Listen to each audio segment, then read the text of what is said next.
foi desmembrada da 357, ela pode se colocar aqui, que é com relação ao lançamento. Ela já não faz parte da 357. Ela trata só sobre os lançamentos, então já podemos colocar aqui no final. 357, que diz respeito aos tipos e classes de água, você capta, trata, torna ela potável, se for para o consumo humano. Eu faço uma correção, mais uma correção aqui. Por favor, vocês fiquem notando nessas observações que eu estou colocando aqui, para vocês se lembrarem depois, viu? Porque eu peço também desculpa o material de vocês ainda não ter disponibilizado, porque eu achei que já tinha feito isso, mas como eu tenho uma outra turma, só que é de saneamento 1, eu fiz da turma saneamento 1 e acabei não fazendo da saneamento 2. Eu estava vendo isso antes de entrar na aula. Se tem uma previsão para o SIGA ficar fora do ar entre 19 e 20 horas. Depois eu terminar a aula aqui, se ele não tiver, se não tiver problema de acesso lá, eu vou disponibilizar o material para vocês, das aulas que já foram dadas até agora. Então, eu queria fazer uma correção de vocês, é que vocês estão vendo aqui a portaria 2914, que eu muito falei o semestre passado, saneamento 1, que diz respeito à portaria, a portaria que diz respeito aos padrões de potabilidade de água, vocês devem lembrar. Só que em abril estava em fase de aprovação para ser publicada no Diário Oficial a nova portaria do Ministério da Saúde, que é a 888. Ela foi publicada no Diário Oficial no dia 4 do mês passado, 4 de maio. Por quê? Eu acho que eu até comentei com vocês que essa 2914, ela foi revogada, aliás, não direi nem revogada, ela foi incluída no anexo na portaria de consolidação número 5. Mas é porque ficou uma coisa tão esdrúxula, eles simplesmente colocaram como um anexo de uma portaria que abrange tudo que é relacionado a serviços de saúde, de unidades de saúde, unidades básicas, fez aquela salada lá, não sei quem foi aquela atitude, que parece que não colou. Aí por isso que eles decidiram agora, com pouco tempo, para você ter ideia, essa 2914, ela é de 2011. Isso agora que vieram fazer essas alterações, por quanto tempo que ela passou em vigor, né? Enquanto que esse anexo, o anexo 20 da portaria de consolidação do Ministério da Saúde, não passou muito tempo e já foi desfeito. Então já não é mais esse anexo 20. É uma nova portaria que saiu para substituir essa 2914. Definitivamente é a 888, vocês notem aí. Então, ela que está valendo agora como portaria de potabilidade de água. Bem, então você trata a água, deixa dentro dos padrões de potabilidade, regulamentado pela portaria, faz uso dessa água, certo? Você faz uso dessa água, e, evidentemente, que você vai produzir esgoto, os esgotos domésticos. Que aí, na condição de não se fazer reuso, os esgotos eles passam por uma estação de tratamento de esgoto, né? E gera os efluentes tratados, que, de acordo com o que determina a resolução 430, por isso que eu disse que tinha que estar aqui, que trata de lançamentos, ele vai regulamentar e dar as diretrizes de controle ambiental. Se é possível, se não é, em que condição esse esgoto tratado deve ser lançado, não só em condição quantitativa, mas qualitativa, certo? Então, é o que está lá na 430. No que diz respeito vocês devem lembrar lá que eu falei em saneamento 1, que o tratamento de água, ele vai depender, a tecnologia que você usa no tratamento de água, o grau de eficiência daquela estação de tratamento de água vai depender da água bruta e da água tratada. Como a finalidade é para abastecimento público, para consumo humano, já sabe-se que os padrões seria a portaria. que tem que ser, não pode mudar. Mas então, agora pode-se dizer que o grau de tratamento e a eficiência vai depender da água bruta. Aqui nos esgotos é do mesmo jeito, ou seja, o grau de tratamento e a eficiência de remoção dos poluentes daquele esgoto vai depender das características do esgoto bruto, os poluentes potenciais que existem nele, e também da qualidade do efluente final. O que eu quero dizer com isso? Se você quer que o efluente final seja para fazer reuso de água, então eu vou estender o meu grau de tratamento a um grau mais, a eficiência ser o máximo possível e o grau de tratamento mais avançado possível, evidentemente. Eu vou fazer reuso da água, claro que isso aí vai implicar em custos. Certo? Agora, sabe-se também que quando for definir esse grau de tratamento e a eficiência de remoção, vai depender das características do esgoto bruto. Eu posso ter esgoto bruto com a carga poluidora muito alta e outra média, outra baixa. Certo? Então, não esqueça, sempre o grau de tratamento e a eficiência depende do esgoto bruto e do esgoto tratado, ou seja, do que entra e do que sai na estação de tratamento de esgoto. Vamos entender melhor o que seria a eficiência no tratamento, que é a eficiência de remoção do poluente, que pode ser como unidade massa-volume ou massa-tempo. Imagine que eu tenho aqui uma unidade onde eu tenho duas etapas. Uma primeira, que eu vou considerar aqui, vamos supor, primária, e a outra secundária. Considerando que não há necessidade, ou eu estou ignorando, a preliminar. Então, na unidade como um todo, está entrando 100 e sai 10. Evidentemente que 100 menos 10, 90, certo? E 90 dividido por 100 dá 0,9. Mas como eu quero a eficiência em porcentagem, eu multiplico por 100 de volta. Então, eu vou ter o valor de 90%. Na unidade primária, se entra 100 e sai 70, então eu tenho 100 menos 70, 30. 30 dividido por 100 dá 0,3. Como eu vou multiplicar por 100 aqui, dá 30%. Então, a eficiência é o poluente afluente, o que entra, menos o que sai, o efluente, dividido pelo que entra, que é o afluente. Certo? Esse termo afluente, com certeza, vocês devem lembrar lá de quem foi meu aluno, eu sempre falo isso, engenharia ambiental, que tem o sentido de um afluente como sendo um rio que abastece um outro rio, um rio maior, é um afluente, mas em processos químicos, como isso aqui, não deixa de ser um processo químico, a gente usa muito esse termo. Além de efluente, que já é conhecido da gente, por que chama os esgotos de efluente? Porque é aquilo que está saindo, está sendo produzido. Mas talvez vocês ainda não tenham ouvido falar, nesse sentido aqui, o afluente, que é o que está entrando também no processo de tratamento. Bem, então, se vocês observarem aqui, nessa etapa secundária, eu estou chamando aqui de etapa secundária, porque numa etapa secundária eu sempre tenho sendo dividido em duas partes. Aquilo que prepara para a remoção. Como, por exemplo, eu posso dar aqui uma aeração para que os micro-organismos trabalhem a matéria orgânica e decantam. Esse aqui é um decantador primário, esse aqui é o secundário. Normalmente, a etapa secundária, ela envolve processos microbiológicos. Bem, quais são os graus de tratamento no esgoto? Então, como eu já tinha antecipado, é preliminar, primário, secundário e terciário. Dentro de cada um desses graus de tratamento, a gente vai ver também quais são as operações unitárias. Mas, o que visa cada um desses tratamentos? Por exemplo, o preliminar é mais para remoção de solos grosseiros. É uma operação física. Normalmente, numa estação de tratamento, antes do esgoto chegar, coloca-se grades. Tipo assim, trilho de trem separados,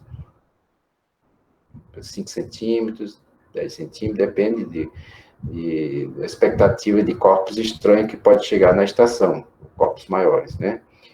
Mas é comum chegar na estação corpos maiores.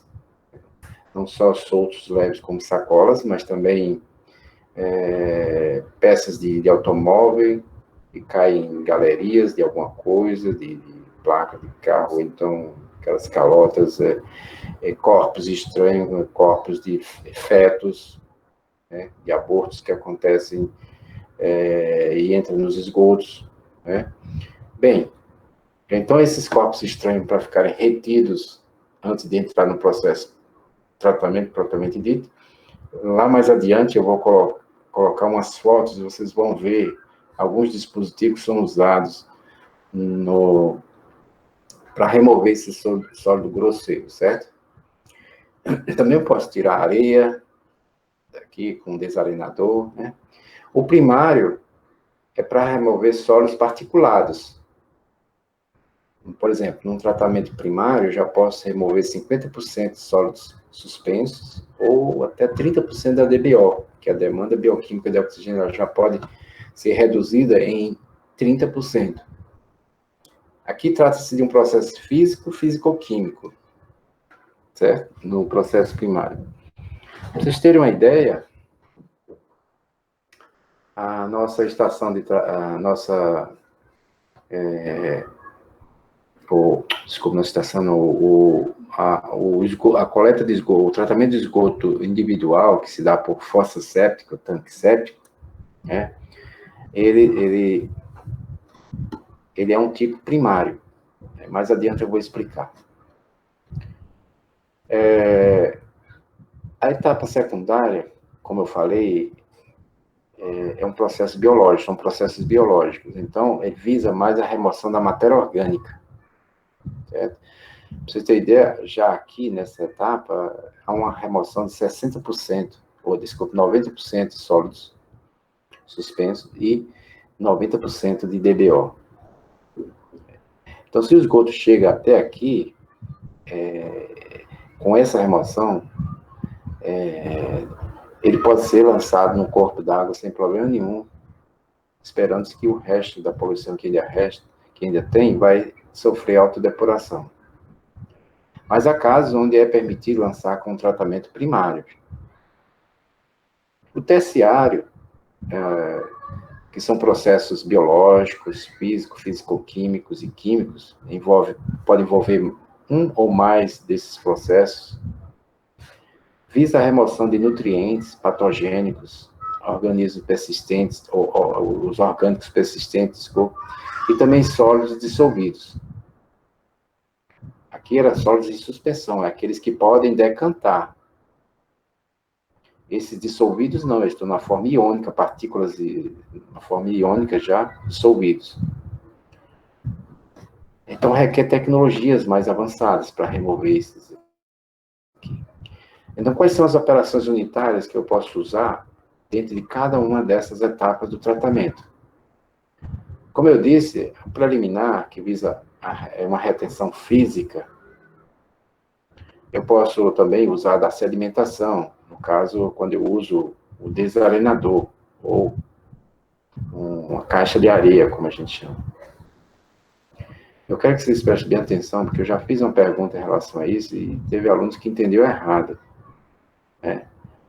A caixa de areia, você não coloca a areia na caixa, você retira a areia da caixa quando ela vai acumulando, porque o esgoto, ele vem com a areia também, certo? Que são solos mais densos. Então, são bem fáceis de ser removidos. O esgoto vai passando, são normalmente de duas caixas paralelas, e vai ficando. Ele tem um certo comprimento, você calcula o comprimento dele em função do tempo de detenção que um volume entra e sai na caixa. E esse tempo é muito parecido com o decantador, né?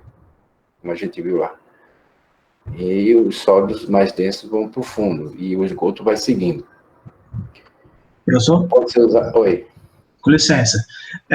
Ali no tratamento secundário, aquele percentual, ele é em relação ao que entra lá do início ou é o que já sai do primário? Por exemplo, ele reduz 90%. Não, é o seguinte. Slide seguinte. Não, slide seguinte. Aqui? Isso, esse percentual é em Aqui? relação. Não, é em relação ao que ele entra nessa etapa aqui, certo? Sim, então o que já saiu do primário, né? 90% do que tinha. Viu? Primário, né? Porque Ok, eu tô contando como sendo a eficiência dessa etapa aqui, certo? Essa etapa ok. aqui. Como eu estava explicando para vocês, a possibilidade também de eu usar um peneiramento do esgoto, certo? Para reter esse material grosseiro também, ou então intermediário, entendeu? O primário, eu uso o que como dispositivo? Eu posso usar por sedimentação, flotação, veja bem, eu não confundo floculação, eu estou falando de flotação. Flotação é flotar, é flutuar. É um tanque onde embaixo eu tenho tubulações com furos, com válvulas, com furos, que aspersores que injetam ar ou até mesmo oxigênio puro, porque eu vou mostrar mais adiante que é a caso em que você trata com oxigênio quando você quer acelerar o processo, certo? Mas nesse caso aqui, como não é um processo biológico, o processo aqui não é biológico, esse primário. Então, não é o caso. O de ar é aqui. Peço desculpa, eu falei, mas de ar é aqui, certo? Ou de oxigênio. Oxigênio ou ar. Mas a injeção aqui é de ar no flotador. Mas qual o objetivo? Bem, costuma ser, normalmente os esgotos, eles têm tensoativos, porque tem sabões, detergentes. Então, se você injeta ar, forma muita espuma. Cresce bolhas de ar dentro. E essas bolhas, quando elas vão subindo, já que é no fundo do tanque, quando elas vão subindo, há uma aderência de impureza da poluição na superfície dessas bolhas e vai arrastando, subindo e forma espuma lá em cima com uma boa parte da poluição que é possível separar por flotação. Aí lá em cima tem um dispositivo que faz a varredura da espuma, sobrenadante, e é retirada. Outra forma também é a decantação primária. Certo? Um decantador primário, que nada mais é do que um tanque, onde espera-se que por sedimentação, nesse caso vai demorar um pouco, porque são partículas menos densas do que o que se usou aqui na etapa preliminar, como a areia, mas aqui já não é areia, são partículas que estão apenas em suspensão, mas se der um tempo para elas, elas vão para o fundo do tanque, que é o decantador primário. E a fossa séptica, que é um tanque, e a gente vai ver esse assunto separado no final, certo? Sobre fossa séptica. É um assunto que a gente vai ver separado, que é uma das formas de você dar a disposição dos esgotos em caso individual. Bem, com relação à etapa secundária, eu posso usar processos biológicos, onde eu faço uso de processos aeróbios e anaeróbios, através dos aeróbios, são lodos ativados, que nesse caso é a reoxigenação do esgoto, filtração biológica, que eu vou explicar daqui a pouco o que é cada um, filtros aerados, submersos e lagoas aeradas. Bem como nos anaeróbios, existem seus equipamentos, seus dispositivos também que a gente usa, como os reatores WASB, que é um tipo de reator, filtros biológicos, filtros anaeróbios, desculpe, e lagoas anaeróbias. Então, todos esses equipamentos são projetados para trabalhar no ambiente anaeróbio, ou seja, são bactérias anaeróbias, e todos eles geram um certo desconforto no ambiente, porque os odores não são muito agradáveis, certo? E também temos, para tratamento ainda secundário, as lagoas facultativas. Aliás, as lagoas, de um modo geral, são usadas no tratamento de esgoto por ser um dispositivo bem barato, sai bem barato, mas tem seus inconvenientes. Além também de ocupar uma área bem significativa, que é uma lagoa, cava-se uma cava no chão, impermeabiliza e joga os esgotos lá dentro. E vai ter um tempo é que dá tempo ao tempo para ir depurando o esgoto. Mas isso exala gases, principalmente lagoas anaeróbias, essas aqui anaeróbias. As facultativas, mais ou menos, mas tem também. Exceto as lagoas aeróbias, é menos inconveniente. Bem, e como operação unitária na etapa terciária, tem diferentes processos biológicos, físicos, físico-químicos, certo?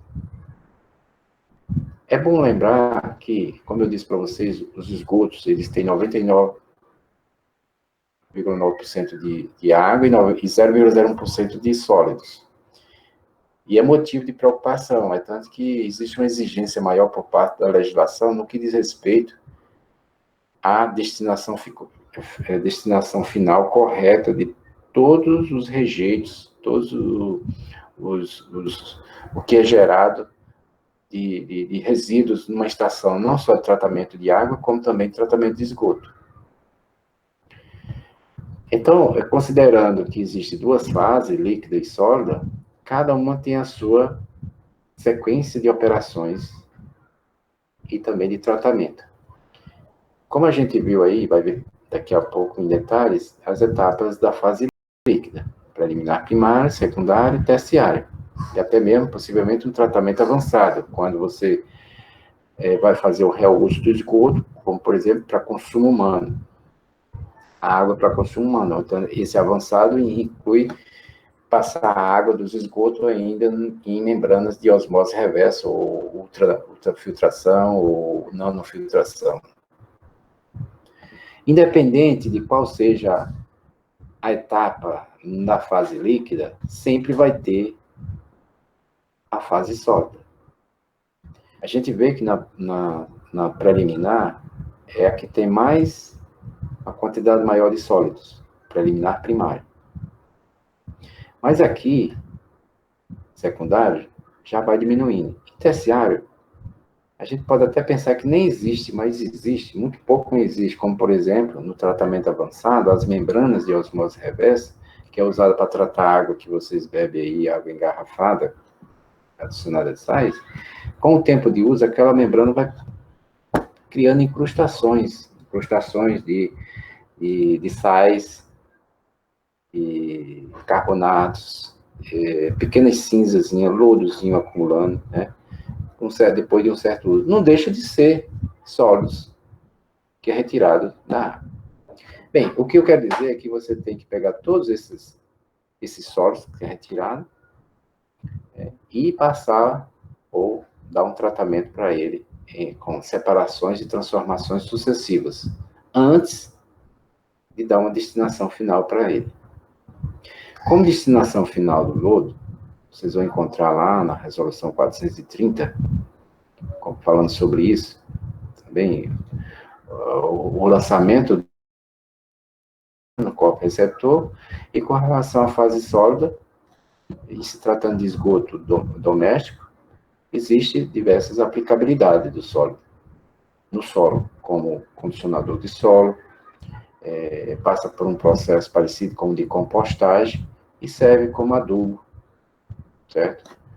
Para revitalizar solos. Há casos em que o solo, ou o lodo de estações de tratamento, ele é lançado diretamente no campo. Mas não vão pensar que o esgoto ativo, como a gente chama, não. O esgoto bruto, não. Desculpa, o lodo. Não é o lodo bruto. essas transformações sucessivas, vamos ver aqui o que se trata daqui a pouco, certo? Pronto. Então, vamos ver aqui com relação à sequência. Eu coloquei aqui, mais uma vez, somente no tratamento, um decantador primário e um decantador secundário, seguido de um reator biológico. Como eu disse para vocês, essas duas partes aqui constituem o tratamento secundário. E no tratamento secundário, como é biológico, então eu tenho que dar condição para que os micro-organismos se alimentem, depois, eu diria assim, engordem, como a gente costuma dizer, e depois morre afundando como lodo, certo? Mas para isso acontecer, como a gente já viu, é importante que eu reoxigene o esgoto. Quanto mais eu reoxigenar o esgoto, mais terá... Vocês lembram lá naqueles gráficos de autodepuração que eles morrem e por quê? Porque além de faltar o alimento, faltou também oxigênio. Mas aqui não, eu permaneço reoxigenando o esgoto, até eles continuarem se reproduzindo, se multiplicando, eu diria assim, se multiplicando e continuam se alimentando, até cessar totalmente a matéria orgânica, que é o que os alimenta. Então, no primário não precisou disso, né? Porque é um processo, são operações físico-químicas, mas aqui sim é biológico. Em ambos, vai ter o lodo, no decantador primário e no decantador secundário, para depois eu lançar no corpo receptor, se já for caso aceitável. Então, para efeito de explicação, para vocês entenderem, que daqui vai ter as duas fases, que são as duas que se tira a maior quantidade de lodo. Aí o que é que eu faço? Esse lodo que sai tanto primário e secundário. Primeiro eu vou dar um adensamento a ele. Um adensamento é eu fazer drenar o líquido o máximo que eu puder. Porque o que é um lodo? O lodo normalmente ainda é uma mistura sólido-líquido, cuja concentração é maior de sólido. Certo? É a concentração maior de sólido. Então, mas ele está úmido, ele está ainda muito... Tem bastante líquido quando sai da estação. Então, eu tenho que fazer esse adensamento. Depois do adensamento, como ele vem de uma carga orgânica ativa muito grande, principalmente do primário, já que eu misturo tudo aqui, essa matéria orgânica ela vai ser digerida num processo anaeróbio aqui. Por isso que essa estabilização se dá num ambiente fechado. Porque também são... Para minimizar os efeitos dos odores. Se eu fosse fazer isso aqui no processo aeróbio, ele teria que expor isso ao meio ambiente. Certo? Que normalmente em estações dentro de zonas urbanas fica mais difícil manipular dessa forma. Reclamações vão ser frequentes. Bem, feita a estabilização, que é como se fosse para eu tirar a energia que tem naquele lodo, a energia de ativação dos micro-organismos. Eu vou deixar, está muito parecido com um composto. O que é um composto? Quando a gente vai ver isso aí, é o nosso último assunto da disciplina, né, que é a parte de resíduos sólidos. O composto é eu estabilizar a matéria. Você faz um composto a partir da matéria orgânica do lixo. Você mistura com um suporte, que pode ser vegetação triturada, ou então pó de serra, palha de arroz. Faz aquela mistura, deixa um certo tempo, normalmente um composto você faz isso em 90 dias, né? Naturalmente ele vai transformar-se num humus, que é um adubo, que não tem cheiro de... né? Então, do mesmo jeito aqui, essa matéria orgânica daqui vai ser estabilizada. Então, esse lodo, quando sai daqui, ele não vai mais ter aquele cheiro desagradável, né? Vai parecer com um cheiro de terra. Aí depois ele vai para o processo de secagem por desidratação total. Para em seguida, aí sim, ele vai ter uma destinação final. Veja bem, essa etapa aqui, e todo esse processo aqui, se faz quando eu pretendo armazenar. Assim, eu falei para vocês há pouco tempo que há casos em que o esgoto bruto ele é aplicado diretamente no campo. Né? O lodo, desculpa, o esgoto bruto não, o lodo. Então, ele tem tanques que recebem isso das estações, carro-pipa leva, e ele sai espalhando, girando lá atrás no caminho do carro-pipa e vai...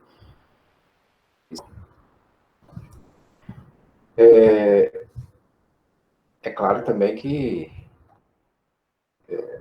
até aquela matéria no solo se estabilizar, vai também exalar odores desagradáveis.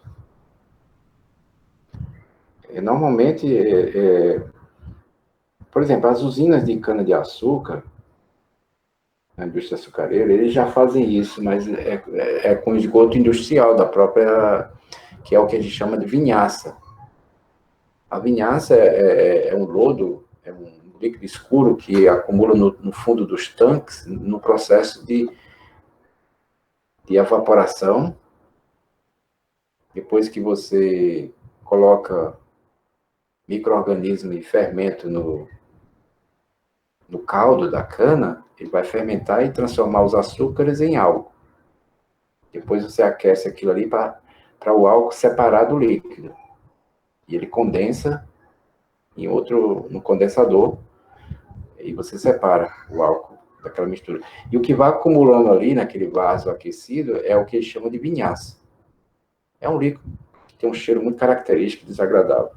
Antigamente as usinas jogavam aquilo dentro dos rios, era uma carga poluidora muito grande. Hoje não, hoje eles pegam e em carro-pipa sai espalhando no campo.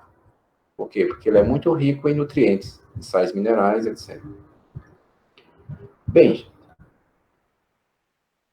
vocês vão ver agora uma série de imagens, que eu vou passar muito rápido, mas é repetida. É essa mesma imagem, só que vocês estão vendo aqui, esse retângulo pontilhado, eu chamando a atenção e passando de uma etapa para outra, certo? Que é o tratamento preliminar, que é aqui.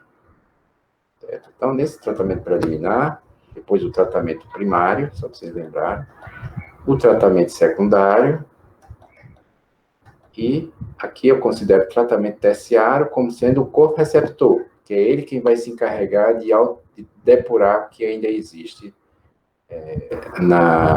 no que foi lançado, certo? Acaso em ter um tratamento avançado, não coloquei aqui. Avançado é quando eu vou fazer o reuso da água, do efluente tratado, da água daquele efluente, certo? Agora, como tratamento preliminar, o que é que eu tenho? Como eu falei para vocês, é uma retenção física, e eu uso grades de barra, peneiras, sedimentação, desarenadores. Aí é aqui onde eu vou mostrar os equipamentos. Aqui tem um equipamento que é usado como um gradeamento. Vocês estão vendo aqui, ele tem mais ou menos essa estrutura aqui, o desenho. Né? Como eu disse, tem estações que, a grosso modo, em dimensões maiores, pode até usar barras de trilho na entrada do esgoto. Esse é um dispositivo um pouco mais moderno, que ele tem um sistema de autolimpeza, ele faz limpeza manual, mas ele tem essa automatização aqui, que o operador vem, faz um giro aqui nessa manivela, aí vai subindo aqui, tipo um raspador. Esse raspador vai subindo e fazendo a limpeza, limpando. Aí ele joga no tanque. Aqui, uma foto de... certo? Recebe o material grosseiro corretido nessa grade. Peneiramento pode ser de forma contínua, como vocês estão vendo aqui, vai descendo de cima para baixo, o esgoto, ou então dessa outra forma aqui. Inclusive, o esgoto é lançado em cima e aqui tem as peneiras. Um desarenador, como vocês estão vendo nessa foto aqui, são dois. Normalmente projeta-se ele em dois, porque quando um tiver em manutenção de limpeza, o outro está trabalhando. Então, a vazão deve ser levado em conta apenas a vazão de 1, certo? Como se fosse a vazão que passa, porque quando um não estiver operando, permanece a mesma vazão de operação. Depois, quando satura de areia, essas caixas elas são retiradas, colocadas em container e levadas, ou junta-se com os resíduos sólidos de toda a unidade e leva para o tratamento. No primário, na etapa primária, como eu disse, a matéria orgânica, ela é tratada por processo, desculpa, a matéria orgânica que eu digo aqui, ela já pode ser removida, né? Porque, como eu disse para vocês, é uma redução da DBO já aqui, pequena, mas comparada com a secundária. Como operações unitárias e etapas, nós temos decantadores primários, a fossa séptica. Deixa eu só ver aqui uma coisa. Não, gente, peraí. Desculpa, eu volto já, porque eu tenho um arquivo que eu atualizei e mostra outras imagens aqui que eu vi aqui que não está. Me aguarda só um instante aí enquanto vocês vão beber água. Se eu puxo aqui o arquivo que eu queria mostrar para vocês. Só um minuto, tá? Ok, pessoal. Deixa eu só parar aqui e transmitir e eu volto já.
Bem, gente,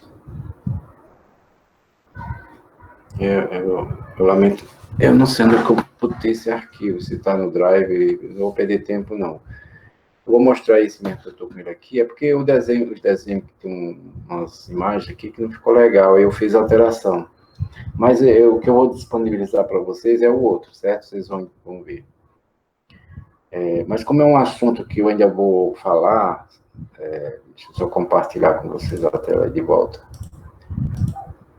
É um assunto que eu vou falar sobre tanque séptico, então não tem problema não, certo?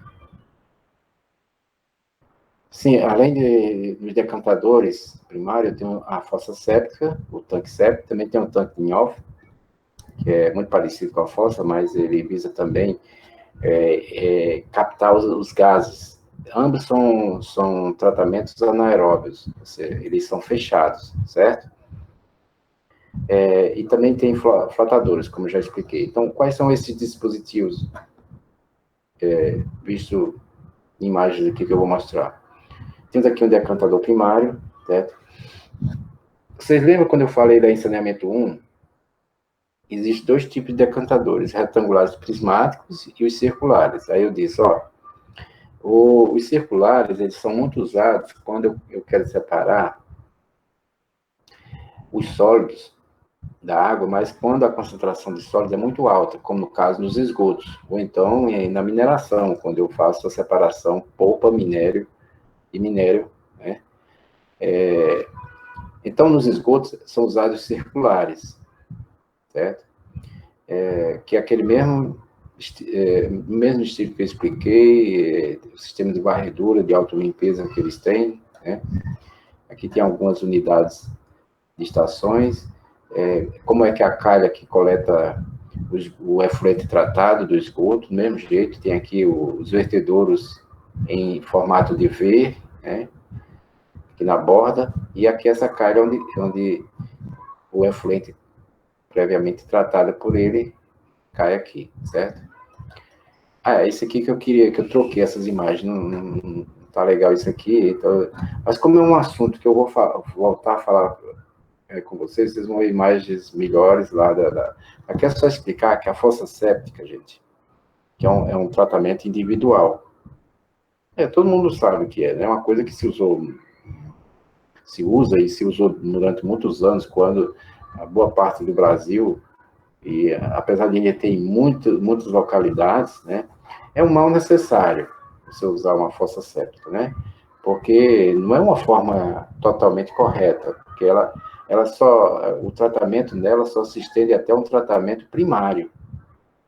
Ou seja, ainda existe uma carga poluidora muito grande. Mas eu quero chamar a atenção de vocês aqui, o que é a diferença de uma fossa séptica e de uma fossa negra, certo? Bem, a fossa em si, ela é um tanque hermeticamente fechado. Ela é feita de concreto, de alvenaria, certo? Ou então já existe fossas pronta, feita de PVC ou de outro plástico. Fabricantes que trabalham com plástico já constroem isso, já entrega pronta. Ela pode ser de forma circular, ou então retangular. Ela pode ter uma câmara, que pode ter duas câmeras, eu vou mostrar isso também. Existe o NBR, que eu vou dar para vocês, que mostra detalhes no projeto e tudo mais. Mas o que eu quero chamar a atenção é que ela não há vazamento nenhum para o solo da fossa séptica, né? Quem recebe a fase líquida, porque o esgoto bruto entra aqui, a fossa, isso aqui é um anteparo, para ele não lançar diretamente, ele bate aqui, muitas vezes constrói isso aqui, um tubo em T, para ele descer para cá, esgoto. Aí, o que acontece? O esgoto bruto permanece aqui, mas ele começa a ser tratado por processos anaeróbios. Os micro-organismos vão digerir essa matéria orgânica e vai ter sempre um líquido sobrenadante. À medida que ela vai enchendo, o líquido sobrenadante vai acumulando e o lodo vai indo para o fundo, né? Quando ele chega aqui, o líquido sobrenadante, aí ele começa a sair da fossa. Mas o lodo vai ficando aqui dentro. Então, quando a fossa enche, é porque o lodo já chegou até aqui. Aí você liga para um carro limpador de fossa, eles vêm, tem uma abertura de entrada, de acesso à fossa, aqui, ó. Eles colocam mangueira e por sucção, por uma bomba de sucção, eles tiram o lodo e levam para uma estação de tratamento. Certo? Bem, e o líquido que sai daqui? Bem, ele já saiu com um grau de poluição menor, porque o lodo ficou aqui, né? Ele é colocado no solo, mas isso pode ser de várias formas. Pode ser através de um sumidouro, que é o que se usa mais, sumidouro, ou pode ser em valas. Tem valas de filtração e valas de infiltração. A gente vai ver tudo isso aí com relação ao projeto também, como calcular. Bem, o objetivo é eu dispersar esse líquido no solo, e o solo se encarrega de terminar de tratar esse líquido. Mas o risco que existe pelo grau de poluição que ainda existe nesse líquido, é contaminar lençol freático se estiver muito alto, certo? Como é o caso, já existe casos de cidades que têm, como Natal, tem bairros lá condenado a água, é uma cidade abastecida por poços, né? Tem bairro condenado, a água de poço condenada, porque foi toda construída, esses conjuntos habitacionais, com fossas, e ainda por cima, em ambiente de dunas, onde o solo é muito arenoso, é fácil de infiltrar esses líquidos e chegar até o lençol freático. Agora, o que seria a fossa negra? A fossa negra são pessoas que se aventuram, dizem que sabem construir, e não constroem uma fossa, elas constroem um sumidouro, porque o sumidouro parece com a fossa, só que meia parede para baixo, ela é vazada, tijolo vazado. Então, alternando um tijolo sim, outro não, de forma que deixa aberturas para o solo. Isso é o sumidouro, que o objetivo é justamente de infiltrar líquidos para o solo.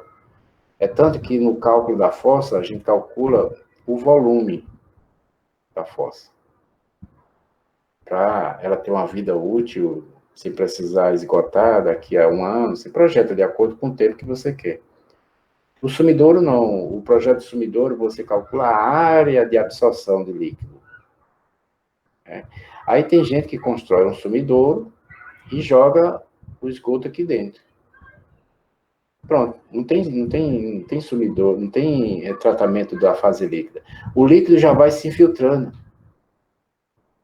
É mais poluído ainda do que o líquido que sai se a fossa, o lodo ficasse. Aí o lodo vai acumulando aqui, acumulando. Mas ele não sabe que no caso desse, a vida útil, o tempo de limpeza diminui muito. Ou seja, uma fossa negra, você limpa ela com muito mais frequência, porque como está infiltrando aqui um líquido super concentrado de poluentes, ele impermeabiliza logo o solo. Aí você acaba tendo, no fundo, uma fossa negra. Né? É uma fossa que só polui o solo. E você acaba tendo que pagar para tirar o lodo com mais frequência. O tanque de Nhoff, que também não está nem um pouco legal aqui, mas é para vocês perceberem que tem esse dispositivo no meio. É porque no processo de decomposição anaeróbia, o lodo ele libera gás sulfídrico, gás metano também. É tanto que tem fossas, na prática, que se usa um sistema de captação do gás para reaproveitamento. Já teve projetos comunitários que eu vi aí no interior, as pessoas captam o gás da fossa e direcionam para o fogão, para as pessoas cozinharem. Nesse caso do tanque de Nhoff, ele tem um sistema de captação de gás, que é isso aqui, certo? É uma câmara de captação de gás. O flotador, que eu expliquei para vocês, aqui tem esse tubo, são perfurados. Não dá para ver, mas tem furos aqui nessa estrutura aqui. Que quando ele está cheio, ele é parecido com um decantador. Vocês estão vendo aqui, ó, circular, na borda tem uma calha. Essa calha aqui, gente, ó, é a que capta a água do esgoto, do efluente, já é uma efluente tratada. E aqui tem outra calha interna. Essa calha interna aqui, ela recebe a espuma, que vai, quando ele está cheio, aqui é porque está sem esgoto, né? Só com lodo já aqui embaixo, no fundo. Ele quando faz a raspagem em cima, ele cai aqui, nessa calha interna. Nos processos biológicos, nós temos tratamento secundário, processo aeróbio em suspensão, lodos ativados e lagoas aeradas.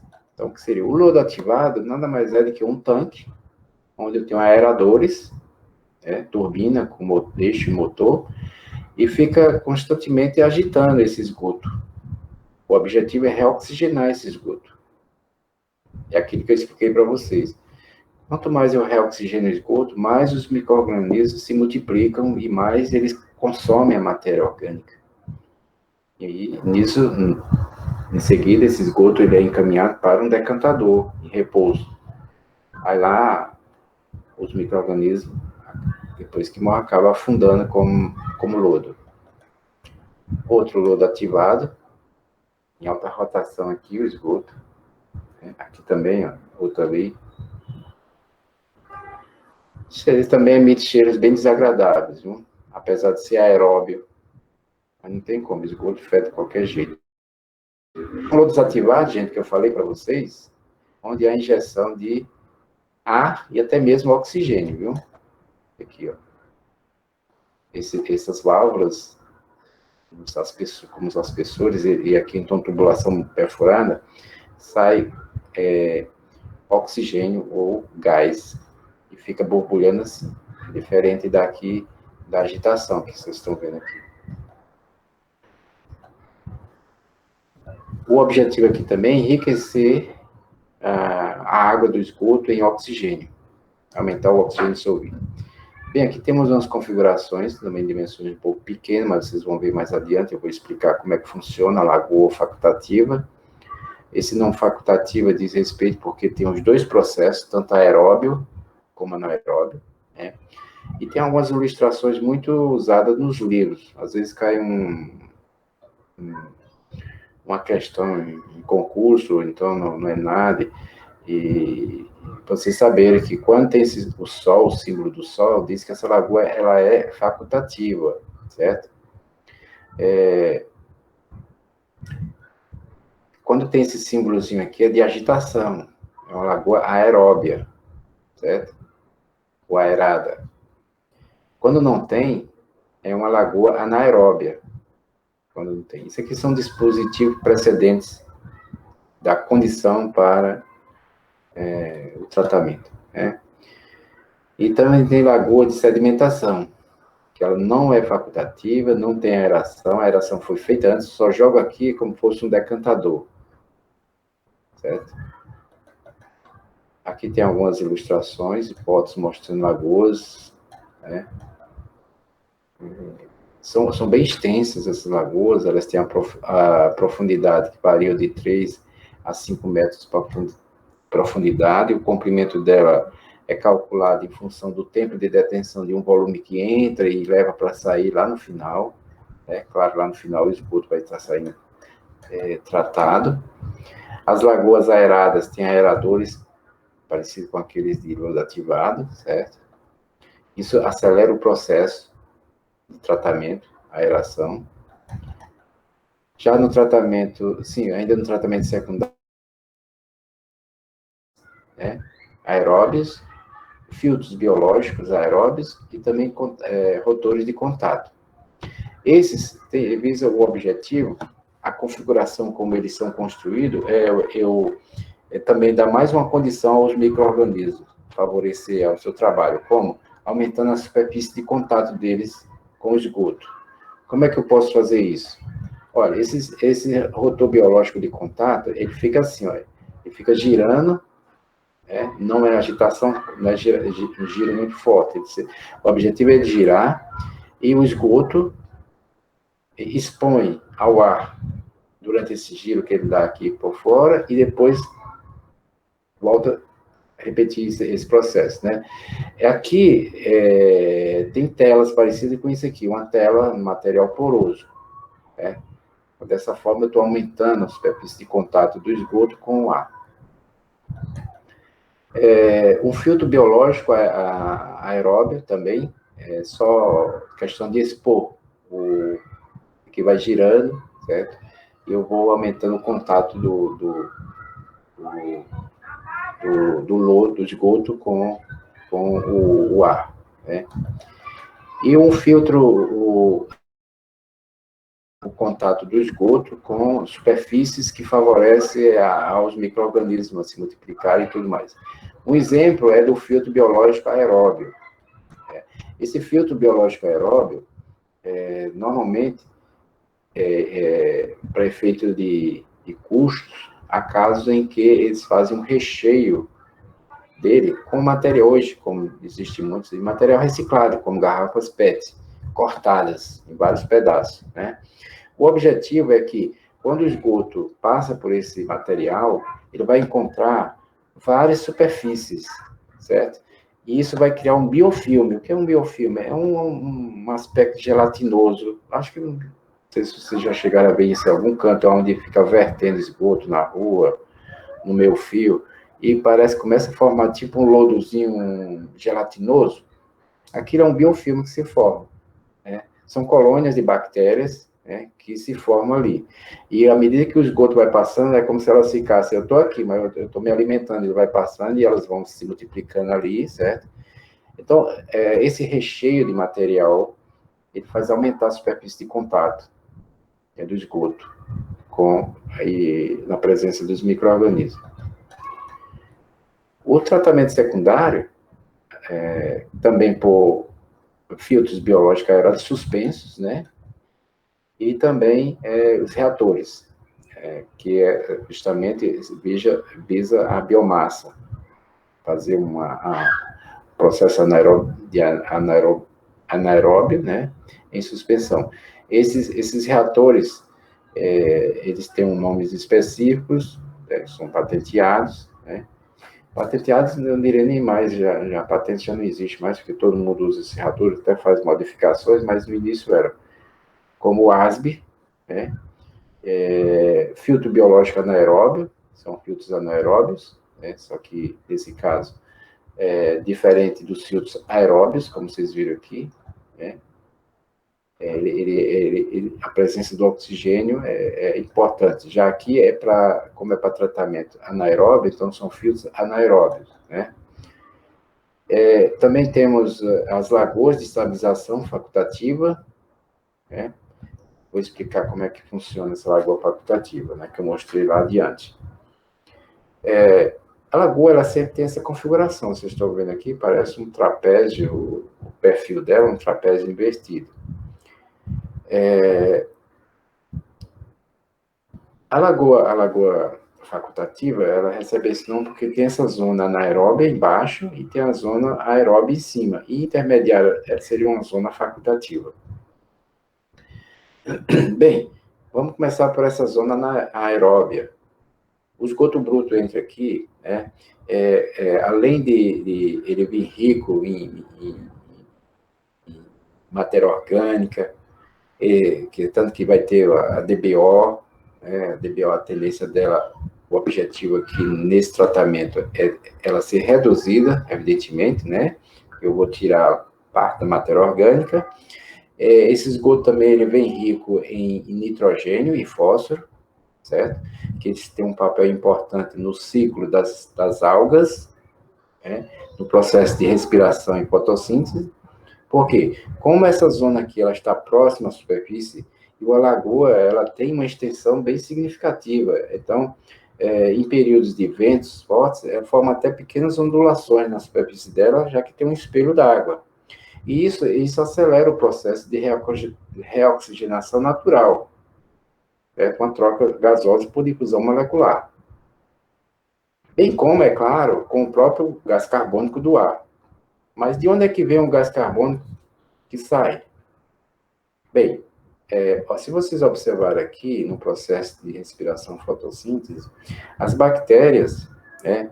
Elas vão se alimentar da matéria orgânica, respirando o oxigênio, que está nessa zona aeróbia aqui. Pode ser vindo de onde esse oxigênio? Dessa troca de fusão molecular do ar, né? Pode vir também do processo de fotossíntese das algas, já que elas liberam o gás carbônico, ou desculpa, o oxigênio. Então, isso é o que faz essa zona aeróbia, porque as bactérias são aeróbias, elas têm oxigênio nessa zona. Por sua vez, no processo de respiração delas, elas produzem gás carbônico. Então, o gás carbônico ele pode servir para alimentar as algas, sintetizar a biomassa dela, na presença da luz. É por isso que é importante aqui o sol. Porque isso só se dá porque nessa zona aeróbia, como ela está, a luz do sol é presente, né? Então, isso acontece. Já aqui na zona, sim, aí o esgoto aqui o lodo vai afundando, as bactérias quando morrem vão afundando, né? E também sedimentos, que são densos, partículas também, mais densas, vão afundando. E vai formando um lodo aqui, no fundo da lagoa. Esse lodo, como ele está no fundo, e a luz aqui já não penetra mais como na superfície, então não se desenvolve esse processo de fotossíntese. Bem como, devido à profundidade e à falta de oxigênio, não existe bactérias aeróbias, existem anaeróbias. Então, essas bactérias anaeróbias, quando elas trabalham a matéria orgânica, elas vão liberar gás metano. Também CO2 porque no processo anaeróbio, né, lembre-se que eu também tenho a água aqui, é o oxigênio da água, por isso que libera CO2. E também gás sulfídrico. Então é comum nesse tipo de lagoa a superfície ficar borbulhando gases.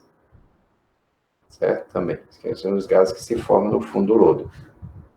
No fundo com o lodo. É claro que o sobrenadante vai sair no esgoto depurado, esgoto já tratado. E o comprimento daqui para aqui, ele é calculado de forma que eu tenha um resultado de depuração, de tratamento satisfatório. Aqui são exemplos de lagoas facultativas. É importante, gente, já que tem bastante nutrientes, vocês podem ver aqui, o fósforo serve de nutriente para as algas. O nitrogênio e o fósforo associado pode ocasionar crescimento de plantas aquáticas na superfície da lagoa. Então, isso pode atrapalhar o seu funcionamento, já que ela é facultativa. Então, é importante que sempre seja feita uma limpeza. As lagoas de estabilização aeróbias, sim, aí, isso aqui eu já tinha mostrado para vocês, nessas configurações aqui, tipos de lagoas. E com relação ao tratamento terciário, o que é que eu posso usar como tratamento terciário num efluente que já passou por todos esses tratamentos, né? Que são uma desinfecção, já que se eu quiser... claro que eu já não estou pensando aqui, fazer isso aqui e jogar num rio para que ocorra a autodepuração. Não faz sentido eu gastar dinheiro com desinfectar o esgoto para lançar num rio, para que ocorra a autodepuração, né?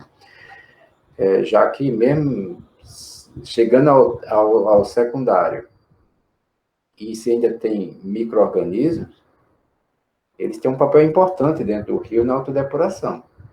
Então, não vou destruir eles. Mas aqui é como se eu já estivesse pensando no reuso do esgoto, no reuso da água do esgoto. Então, eu posso fazer uma cloração, uma desinfecção, ou então mesmo uma oxidação, visando o processo de desinfecção. Ozonização ou raios ultravioleta não é muito aconselhado, né? Desinfectar esgoto com raios ultravioleta. Porque o esgoto, a não ser que você já tenha praticamente água, sem turbidez, porque as partículas podem atrapalhar ou então mascarar micro-organismos. e eles passarem ileso dos raios. Aqui tem um equipamento que pode ser usado para desinfectar água de esgoto por UV, mas quando eu disse nessa condição. Ou então você pode fazer os dois, uma desinfecção química, ozônio ou cloro, associada com ultravioleta, que é a física. Nesse equipamento tem dois compartimentos aqui onde a água efluente entra, a água do esgoto entra, e nessa distância daqui para aqui tem essas lâmpadas aqui dentro. Ao longo do comprimento dele, tem várias lâmpadas de ultravioleta, que tem um perfil mostrando. Isso aqui é mais para tratar esgoto, tipo assim, uma indústria que tem unidades pequenas de tratamento de esgoto, unidade compacta, certo? Não é o caso de grande produção de esgoto, não. O tratamento terciário, que visa a remoção de nutrientes, evidentemente que também se eu estiver pensando em fazer o reuso daquela água na irrigação, gente, não faz sentido eu retirar os nutrientes da água do esgoto. O nitrogênio e o fósforo ele tem um papel importante no crescimento de plantas. Então, é importante que... Mas se eu não quiser, se eu estou pensando no esgoto como reuso para consumo humano, então eu tenho que fazer essa retirada, que é uma desnitrificação. E também uma remoção de fósforo. Pode ser uma remoção biológica ou precipitação química. No tratamento avançado, que já seria além desse terciário, é quando realmente aí eu quero a água para consumo. Então eu posso passar por membranas, né? O objetivo aqui é remoção de sais dissolvidos, que é o mesmo tratamento que se dá na água que, como eu disse para vocês, está sendo engarrafada aí, conhecida como água adicionada de sais, que praticamente se retira os sais da água. Então são as filtrações por membrana, onde eu posso usar a micro, hiper ou ultra e a nanofiltração. Além da, que eu não coloquei aqui, que é a osmose reversa, que é a mais avançada de todas essas membranas, ou tecnologias, aliás.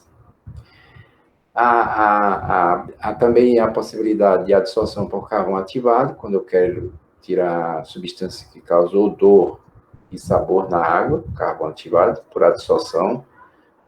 Substâncias, elas são dissolvidas nos sítios porosos de um carvão ativado, ou de uma zeólite, né? Eles ficam retidos lá. Bem, gente, então, a tecnologia a ser dada, o tratamento a ser dado na estação de tratamento de esgoto, ela vai depender de certos fatores, né? É um conjunto de fatores, né? Da aplicabilidade do processo, da vazão aplicável, da carga, aspectos climáticos, a cinética do processo, tempo que leva, ambiente vizinho aqui, ó, que é aqui que eu falei para vocês, é comum as pessoas não se adaptarem muito a estações em ambientes urbanos, né? Por causa dos odores.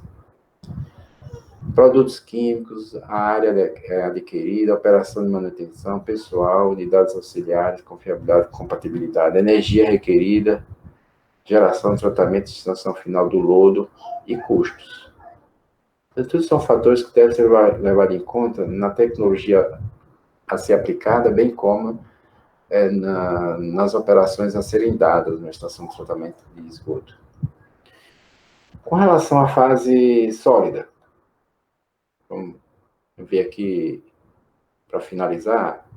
Lembra que eu mostrei essa figura aqui para vocês, mas até agora eu tenho seguido essa trajetória aqui. Agora vamos só nessa daqui, inclusive ver quais são os equipamentos que eu uso nas etapas de adensamento, estabilização, né, e desidratação. Bem, antes, vamos entender um pouco aqui, também sobre como ocorre cada uma delas, né? Na fase sólidas, que junta-se tudo que é de lodo, principalmente aqueles maiores quantidades, aquelas operações, etapas que produzem mais lodo, junta tudo e vai ocorrer as separações e transformações sucessivas, né? com o objetivo de remover a umidade, para determinar o volume de lodo, o transporte até a destinação final.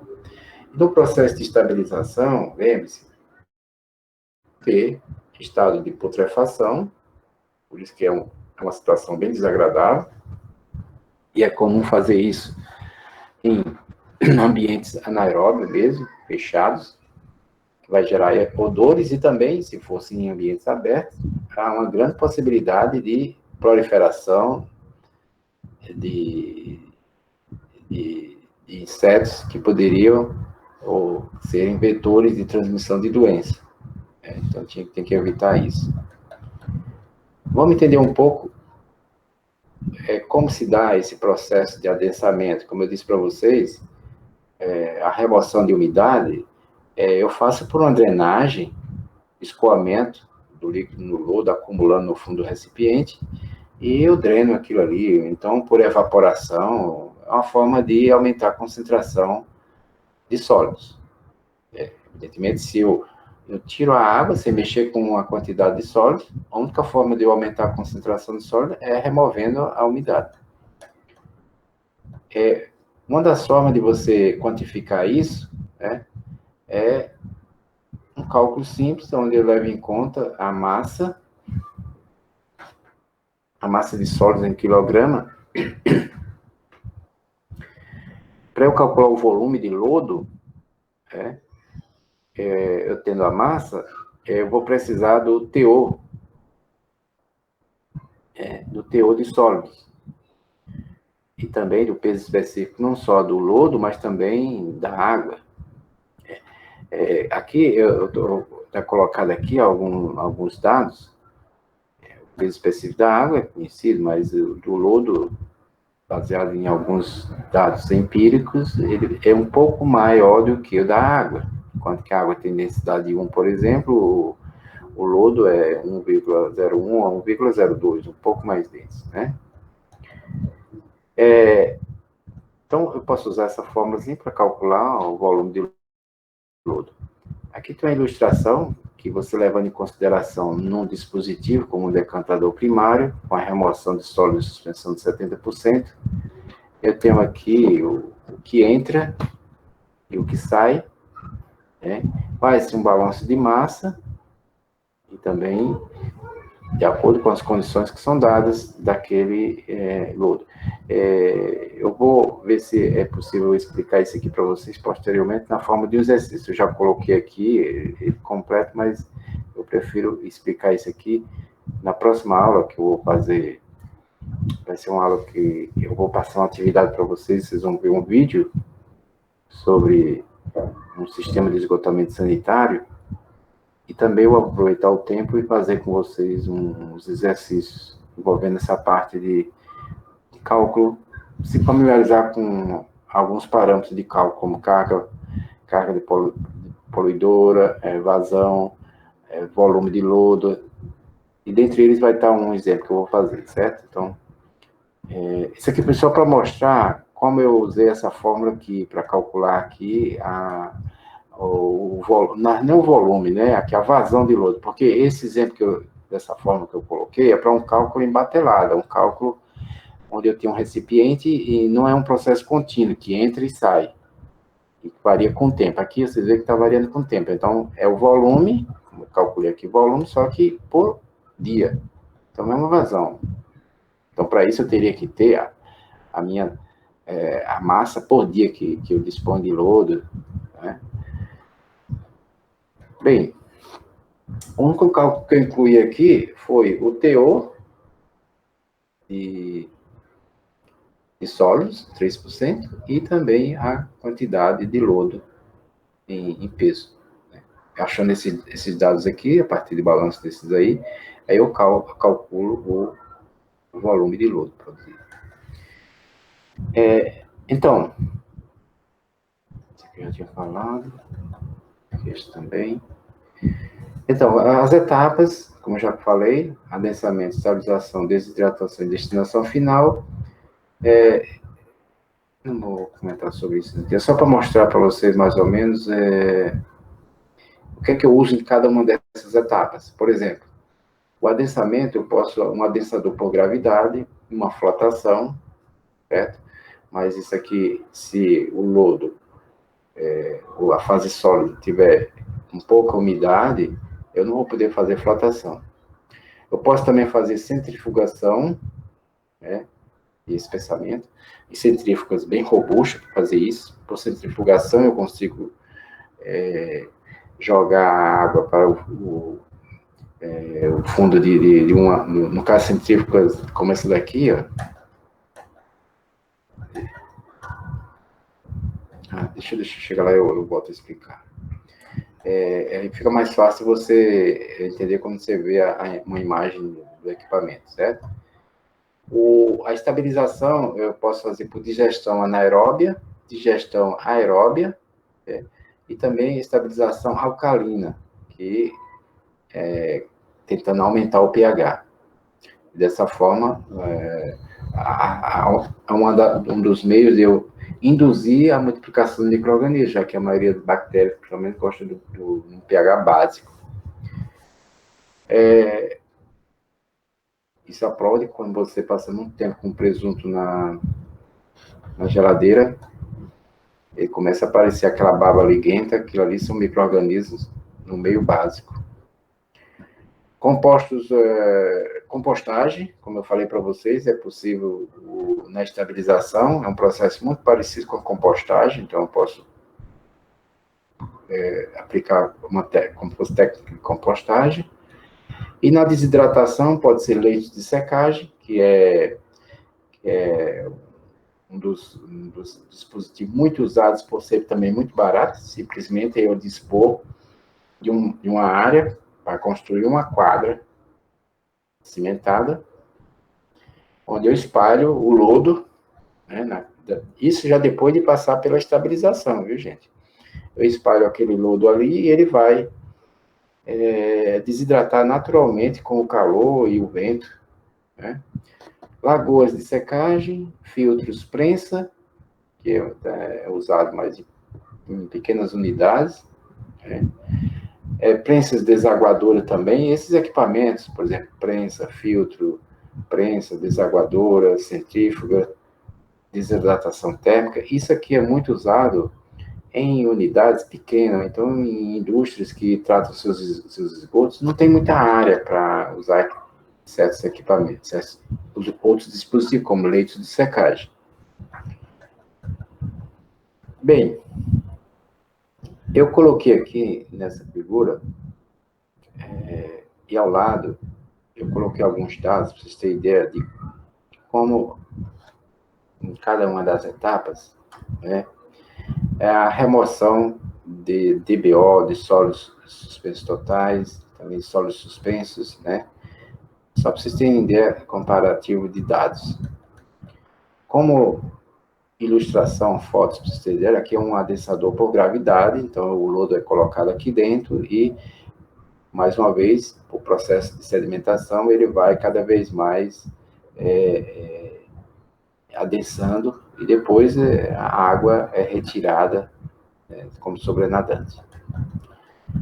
Um digestor anaeróbio, como vocês podem ver, ele é totalmente fechado, né? Então o lodo ele é colocado aqui dentro, né? E processos anaeróbios vão terminar de estabilizar essa matéria. É comum nesse tipo de digestor eu ter a captação de gases, que é o gás metano, que é produzido já que é um ambiente anaeróbio. Eu posso até mesmo usufruir desse biogás como uma fonte de energia. Isso vai depender da viabilidade, da vazão, da produção de biogás, se compensa ou não, certo? Mas em se tratando de gás metano, um digestor como esse aqui, o recomendável se você não aproveita ele como fonte de energia, que ele seja queimado, para não ser lançado na atmosfera o gás metano, tendo em vista ser mais poluidor, eu diria assim, um grau de poluição maior no efeito estufa do que o próprio gás, o dióxido de carbono. Uma prensa desaguadora, ela parece muito com aquelas máquinas de produzir